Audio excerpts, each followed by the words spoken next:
The O. Henry Playhouse presents The Blackjack Bargainer.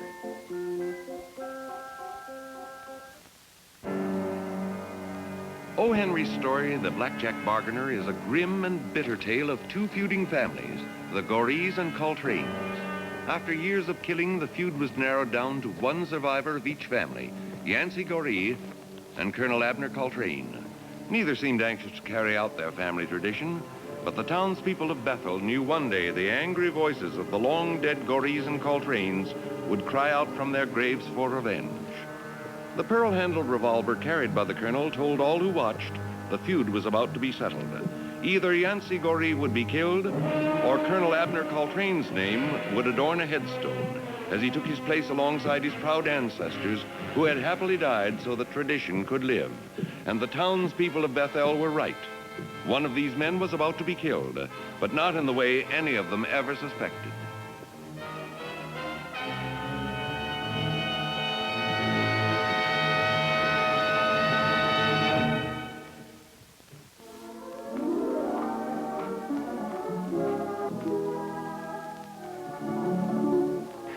And that's the opening of our story. Well, surely you're not going to stop there. Have I captured your interest? You certainly have. Well, I guess that's where it should stop. Besides, what follows can have no meaning for you until you know what went before.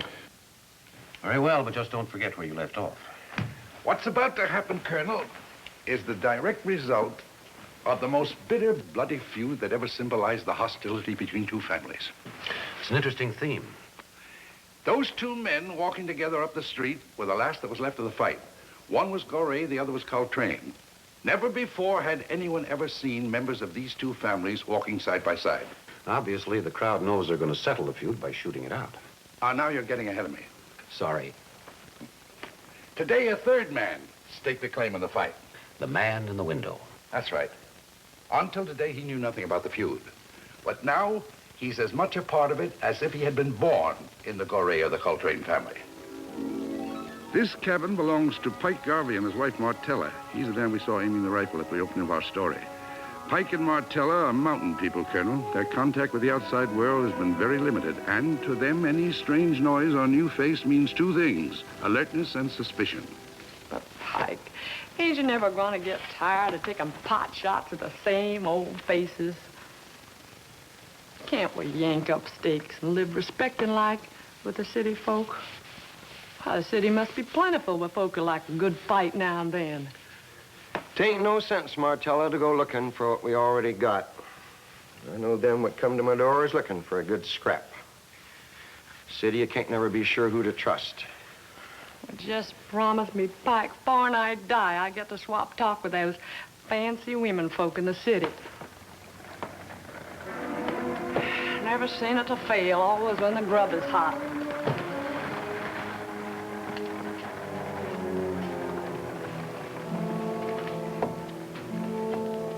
I heard you. Looking for to get plugged. Come closer. We'd like to talk to you, Mr. Garvey. I'm listening. And mind your tongue. I got you covered. We're not armed, Mr. Garvey. We'll come in with our hands up if you wish.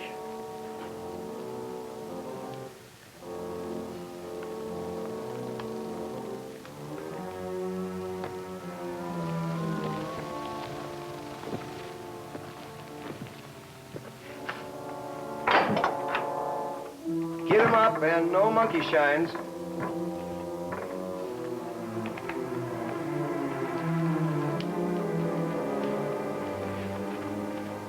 May we lower our hands? My name is Bridewell. This is Mr. Petrie. We represent the Amalgamated Mineral Corporation. We'd like to buy your property, Mr. Garvey. What for? We think it's a good investment. Why? Well, to be honest with you, our engineers have made certain findings which lead us to believe there's coal on the property. We're willing to gamble. How much? $8,000.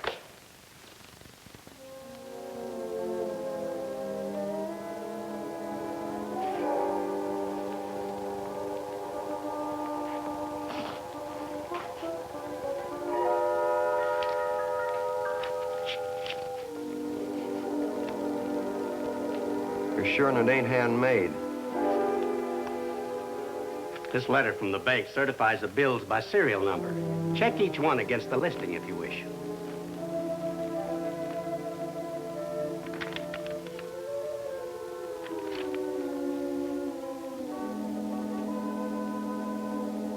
You got yourself a bargain. Wise decision, Garvey. Now, you'll have to sign this paper here.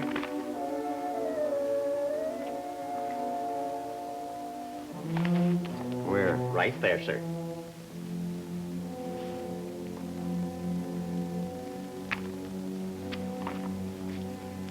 Now get.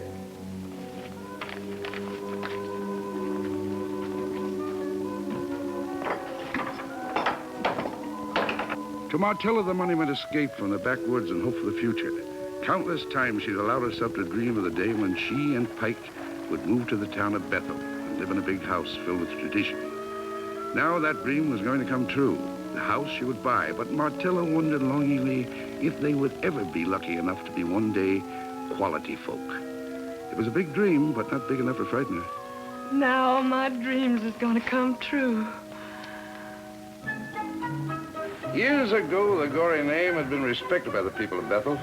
But long ago, Yancey Gorey destroyed all their reasons for continuing to honor it. Today, he sits alone in his once proud law office. Yancey's a sick man, suffering from a disease medical men can't cure. The malady took hold during his first poker game. It grew more malignant as he daily lost, trying to catch the elusive ghost of Lady Luck. He even sold his home to Pike and Martella. To them, the Gorey home represented tradition and a step closer to being quality folk. For Yancey, the sale allowed him to again chase Lady Luck, but as before, she didn't smile. And in a few weeks, the money was gone.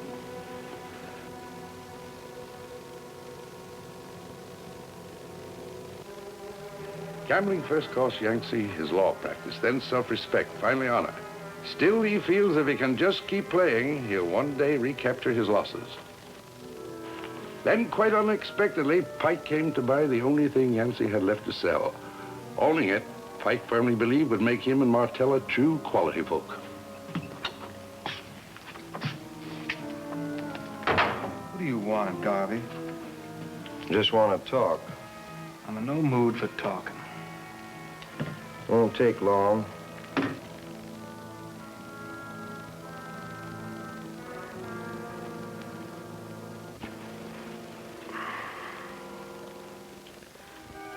Me and Martelli was looking over that paper what was give us when we bought your house. Well, what about it? You crooked me. That deal was legitimate, Garvey. $2,000 for the house and everything that went with it. That went with it part, but don't satisfy Martelli. Got us a mind to take back my money. You've got a fat chance. Your money is in that poker game. Every cent of it. Well, such being the case, the deal stands.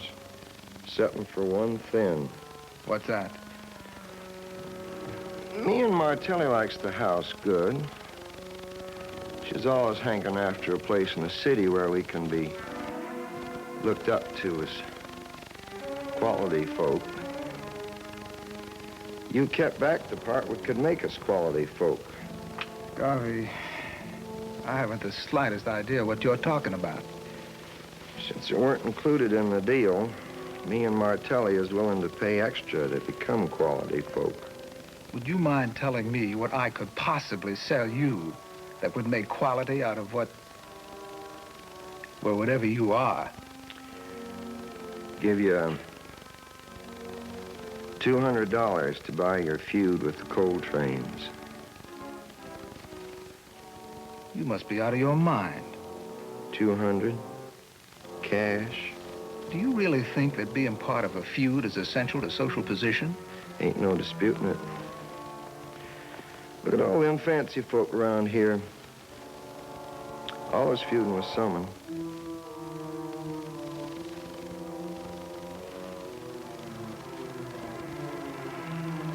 No deal. Feuds are built on bad blood, not dollars and cents. Gorey, you ain't seen bad blood till you've seen what I'm made of. Well, you keep your blood and I'll keep my feud. Reckon a fella can make a lot of money in that game. Appears like you're gonna stay poor, and me and Martelli's gonna stay just plain folk.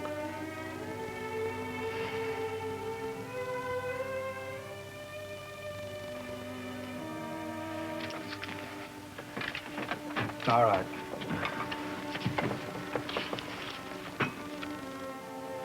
You bought yourself a feud. And don't forget to put in the gravestones of your kinfolk. Me and Martelli will change the names. How low do you think a human can sink? Are you asking me to sell my dead? They're dead, ain't they? Not on your life. Long after the last bullet has found its mark, those tombstones will immortalize the name of Gory. Didn't know them stones could do that. That should make them worth another $200.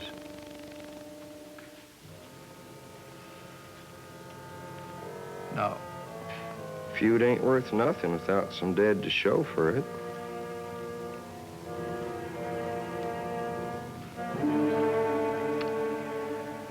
Sure wish them rabbits had teached me to play poker.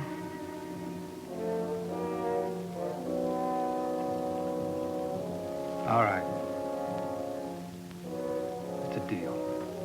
You bought yourself a feud. Now, the feud's been narrowed down to the two of us. Colonel Abner Coultree and myself. You can't mistake the colonel. He always wears a long frock coat. And he's never been seen without his high silk hat.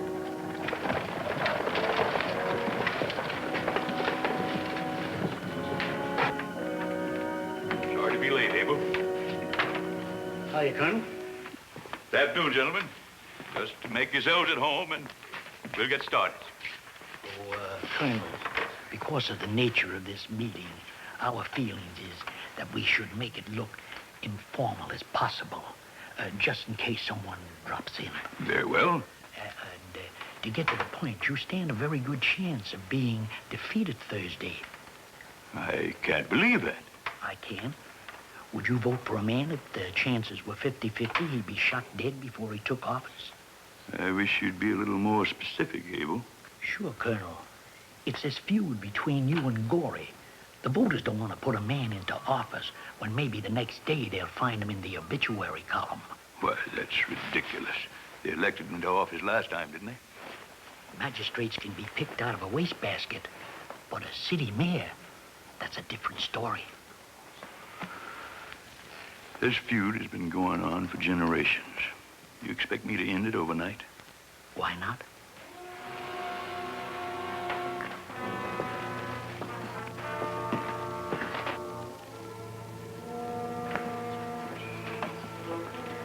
And just what do you suggest? With Yancey Gory dead, you could live forever.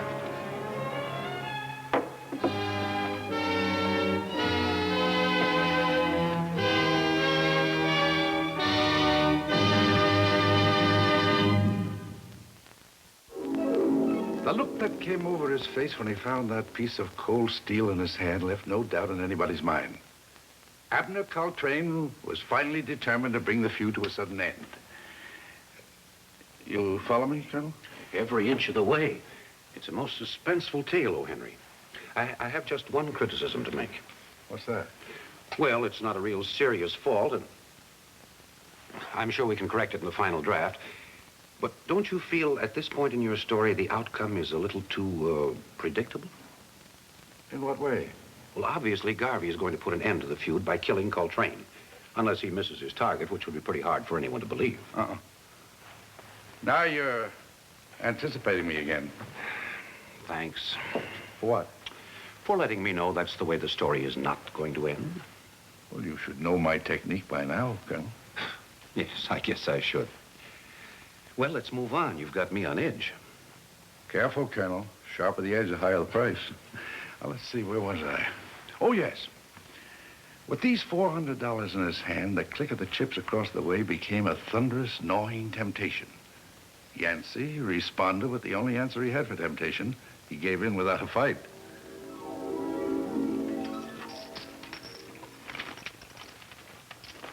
call. Flush. Flush is good. You want to buy another stick, Yancey? Well, I didn't bring any more cash with me, but... I'm sorry, Yancey. Well, just for a day or two until I get it feed on. Sorry, Yancey. Look, Tracy, I'm expecting a fee in a day or two. I'll bring it over as soon as I get it.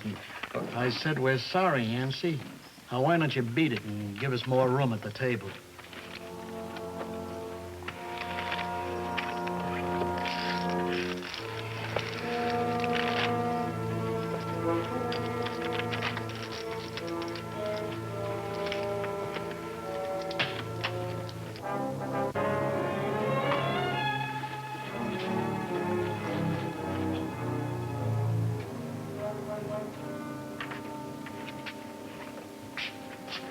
Come in, Yancey.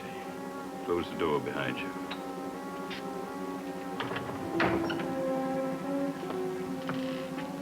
You must have a great affection for guns. They don't seem to frighten you at all. Why don't you shoot, Coltrane? You'll never have a better chance. What makes you so brave all of a sudden, Yancey? It's not bravery. Cowardice. You'd be surprised how many times I wanted to use one of those things on myself. But I never had the courage. You want me to do it for you? That's right. Not a chance, Yancey. I was sent to end our feud with a well-directed bullet. Compliments of the local politicians. Might seem awkward if I was seen here and you walked out alive. Coltrane, I don't get it. With one quick shot, you could end this ridiculous feud, satisfy your political backers, and do me a big favor. On top of which, you've got a magistrate's badge to protect you. And yet you won't pull that trigger. Why? For the same reason I didn't pull it 1,000 other times when you were an easy target. I'm a coward too, Yancey. I'm no more killer than you are. Then why the gun? I brought it to prove I could easily end our feud by destroying the last goree alive.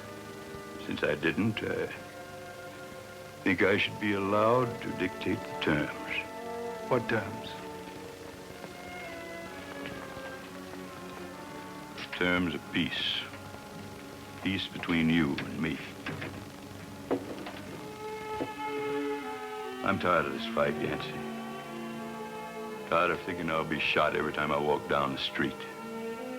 Of being forced to hate somebody who never did a wrong thing to me.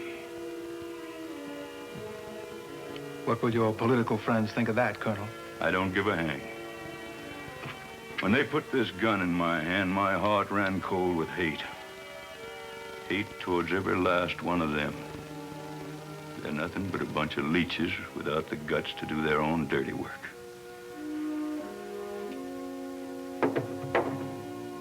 I enjoy a lot of sentiment in this town, Yancey. Fear, hate, greed. I'm ready to settle for the one thing I don't have. Friendship.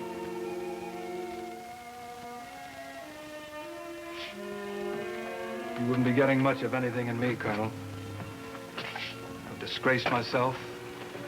I've disgraced my name. And sooner or later, I'd disgrace you.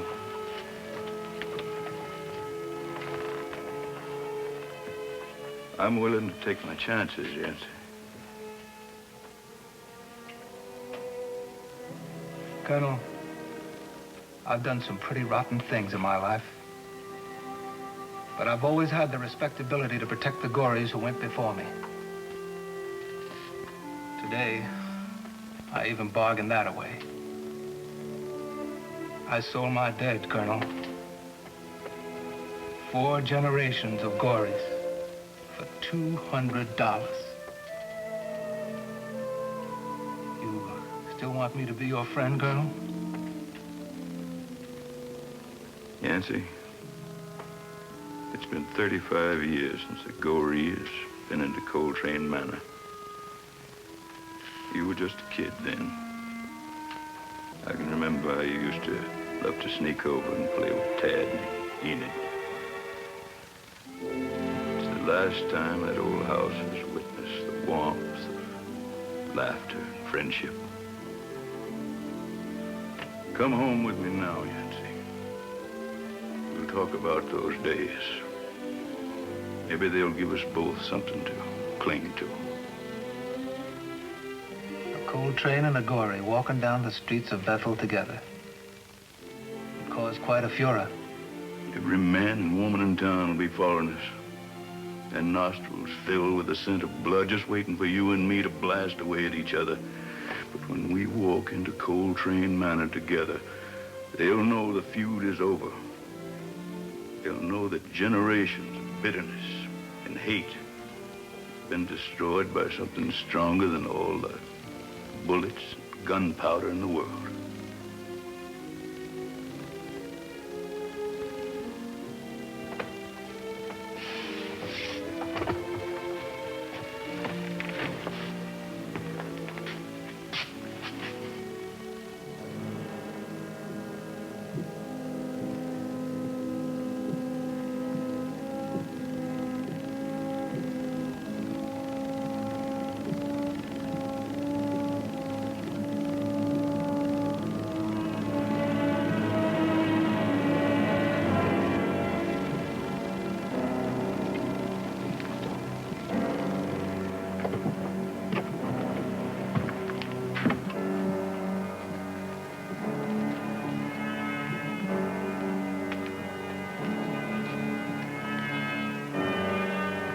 Colonel, in another minute, we'll be passing the house where I was born. A house that has become a monument to the traditions and the dignity of the Goreys. For years, I've defied that dignity, but now I'd like to pay it one last final tribute. Might I ask you a favor, Colonel? Why, certainly, Auntie. Until we've passed the house, may I wear your hat and coat? You see, in addition to my other failings, I'm quite a vain person. I'd be delighted to accommodate you.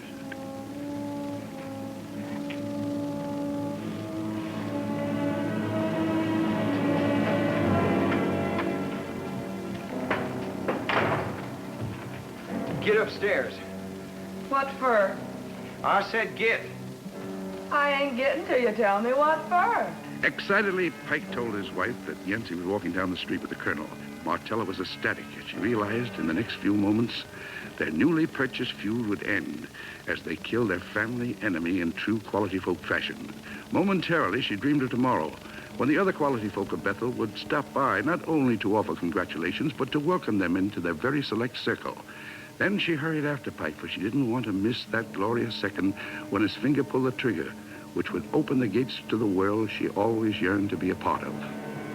I'm sure it's him, Pike.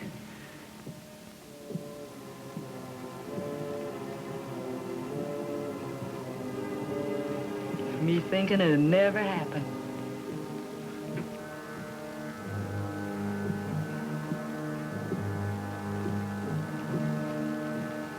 You're good to me, Pike.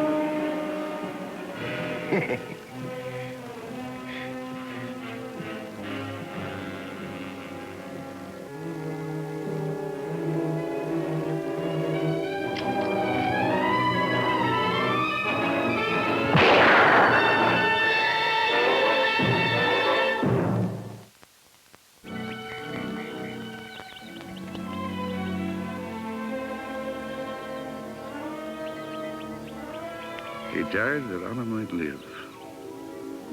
So, the feud came to an abrupt end. Generations of bitter hostility wiped out with one man's whim to buy his wife a place in society. Bethel was once more a quiet, respectable village. Garvey's paid for the crime. Coltrane cleared up the political cobwebs. And Gorey was once more a name honored and revered. That's our story, Colonel. Story of a man who yielded to every temptation except one. The temptation to destroy his last vestige of honor. Sacrificing a life to protect honor. It's quite a price to pay. Well, not as expensive as sacrificing honor to protect life. I'll make up the final draft and drop it by in the morning. Bye, Colonel.